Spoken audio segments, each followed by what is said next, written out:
আসসালামু আলাইকুম। সবাই কেমন আছেন? আশা করি সবাই অনেক ভালো আছেন। আজকে আমাদের আলোচনার বিষয় হচ্ছে ত্রিভুজের ক্ষেত্রফল নির্ণয়ের সূত্রে যে আমরা লিখি যে হাফ গুণন ভূমি গুণন উচ্চতা।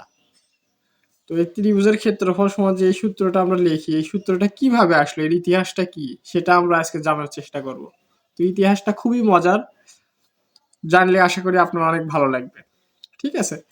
তো এখানে আমরা ত্রিভুজের ক্ষেত্রফল সমান লিখেছি হাফ গুণন ভূমি গুণন উচ্চতা। তো আমরা জানি যে আমরা হচ্ছে বর্গের যখন ক্ষেত্রফল নির্ণয় করি, আমরা কি লিখি যে বাহু গুণন হচ্ছে কি বাহু কিংবা হচ্ছে বাহু স্কয়ার। তাহলে কিন্তু আমরা বর্গের হচ্ছে ক্ষেত্রফল নির্ণয়টা হয়ে যায়। আবার যদি আমরা হচ্ছে আয়তক্ষেত্রের হচ্ছে ক্ষেত্রফল নির্ণয় করি, তখন আমরা কি করি? তখন আমরা হচ্ছে দৈর্ঘ্য গুণন হচ্ছে প্রস্থ দেই। তাহলে কিন্তু আয়তক্ষেত্রের ক্ষেত্রফলটা নির্ণয় করা হয়ে যায়। ঠিক আছে? তাহলে এখানে লিখি হচ্ছে বাহু গুণন বাহু, এখানে লিখি হচ্ছে দৈর্ঘ্য গুণন প্রস্থ। আবার হচ্ছে যখন আমরা সামান্তরিকের হচ্ছে ক্ষেত্রফল নির্ণয় করি, তখন আমরা কি লিখি যে ভূমি গুণন উচ্চতা। তাহলে সামান্তরিকের যখন ক্ষেত্রফল নির্ণয় করি, তখন আমরা লিখি হচ্ছে ভূমি গুণন উচ্চতা। ঠিক আছে? আর এখানে লিখি হচ্ছে দৈর্ঘ্য গুণ প্রস্থ। ঠিক আছে? আর এখানে লিখি বাহু গুণন বাহু বা বাহু স্কয়ার, বাহু গুণন বাহু। তাহলে এই সবগুলোতে দেখেন খুব সহজেই কিন্তু আমরা ক্ষেত্রফল নির্ণয় করতেছি। কিন্তু এই ত্রিভুজের যখন ক্ষেত্রফলটা নির্ণয় করতে আসতেছি, তখন সামনে হাফ কেন আসতেছে? হাফ গুণন ভূমি গুণন উচ্চতা। এখানে তো 1/4ও কিন্তু হতে পারতো, 1/7ও কিন্তু হতে পারতো, কিন্তু হাফই কেন আসলো? আমাদের প্রশ্ন হচ্ছে এখানে ত্রিভুজের যখন ক্ষেত্রফল নির্ণয় করার সূত্র বের করছি, তখন এখানে হাফ কেন লিখলাম? 1/4ও কিন্তু হতে পারতো, কেন হলো না? ঠিক আছে? তো এটা হচ্ছে অনেকে মনে করে যে হচ্ছে এই ত্রিভুজের ক্ষেত্রফল নির্ণয়ের সূত্র হচ্ছে আর্কিমিডিস হচ্ছে আবিষ্কার করছে, কিন্তু এটা আর্কিমিডিস আবিষ্কার করেনি। আর্কিমিডিসেরও প্রায় হচ্ছে 200 বছর আগে মেট্রিকা নামক একটা বইয়ে এই ত্রিভুজের ক্ষেত্রফল নির্ণয়ের সূত্র যে আবিষ্কার করছে, তার সেখানে নাম লেখা আছে হচ্ছে হিরন অফ আলেকজান্ড্রিয়া। অর্থাৎ হিরন অফ আলেকজান্ড্রিয়া এই ত্রিভুজের ক্ষেত্রফল নির্ণয়ের সূত্রটা কি আবিষ্কার করছে। ঠিক আছে? তো এটা কিভাবে আবিষ্কৃত হইল? এখানে হাফ কেন আসলো? এখানে দেখতে পাচ্ছেন যে সামান্তরিকের যখন আমরা ক্ষেত্রফল নির্ণয় করি, দেখেন এখানে হচ্ছে সামান্তরিক। আমি আবার হচ্ছে সামান্তরিকটা এঁকে নিচ্ছি।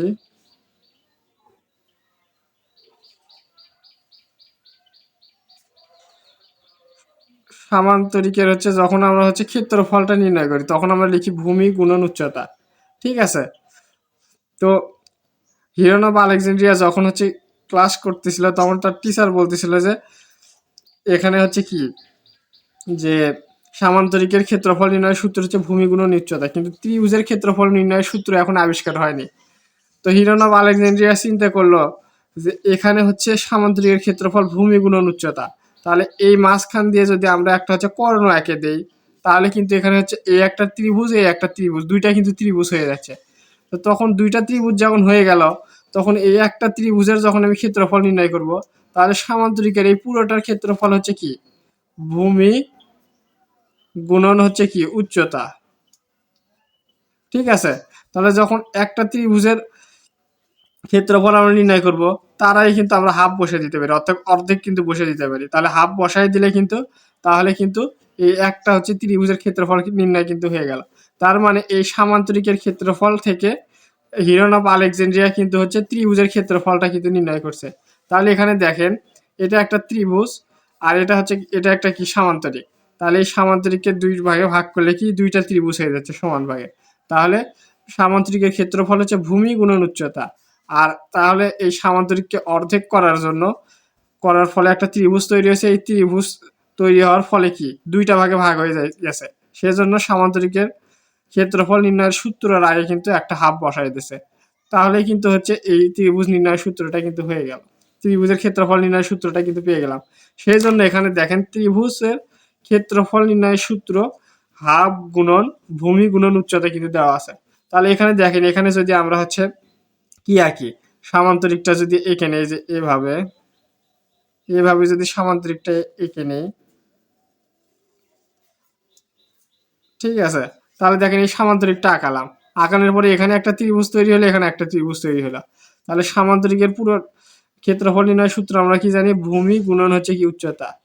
আর এখানে এই সামান্তরিককে অর্ধেক করার ফলে দেখেন এখানে একটা ত্রিভুজ হয়েছে, এই ত্রিভুজ হচ্ছে সামান্তরিকের অর্ধেক, এজন্য সামান্তরিকের ক্ষেত্রফল নির্ণয়ের সূত্রের আগে কি আমরা একটাকে হাফ বসাই দিছি। ঠিক আছে, তো হিরন অফ আলেকজান্দ্রিয়া যে এই ত্রিভুজের ক্ষেত্রফল নির্ণয়ের সূত্রটা আবিষ্কার করছে, আবিষ্কারটা কিন্তু খুবই মজার।